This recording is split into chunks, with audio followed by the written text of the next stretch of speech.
ভারতবর্ষের সরকার, তারা জানি না তাদের কত বড় বাহাদুর। সারা জীবন ধরে শুনে এসেছি ভারতবর্ষের সরকার নাকি সমস্ত এই দেশের, এই পৃথিবীর সব হিন্দুদের নাকি সে রক্ষণাবেক্ষণ করবে। পাশের রাজ্য দেশ বাংলাদেশ, সেখানে যা হচ্ছে তার প্রতিবাদে এখানে বিজেপি পার্টি, বিজেপি সরকার তারাই বা কী করছে?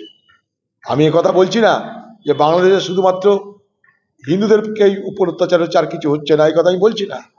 বাংলাদেশে হিন্দুদের ভয়ে পালিয়ে আসতে বাধ্য হচ্ছে তারা, এটা ঘটনা। এবং সেখানটায় সংখ্যালঘু মানুষ আতঙ্কে আছে, সংখ্যালঘুদের উপর অত্যাচার বাড়ছে। বাংলাদেশের সংখ্যালঘু তারা হিন্দু, তা তাদের উপর অত্যাচার বাড়ছে, তাদের আশঙ্কা বাড়ছে। তাই তাদের জন্য পাশের দেশ হিসেবে ভারতবর্ষ সরকারের তাদের ভাবনা চিন্তা করা উচিত বলে আমি মনে করি।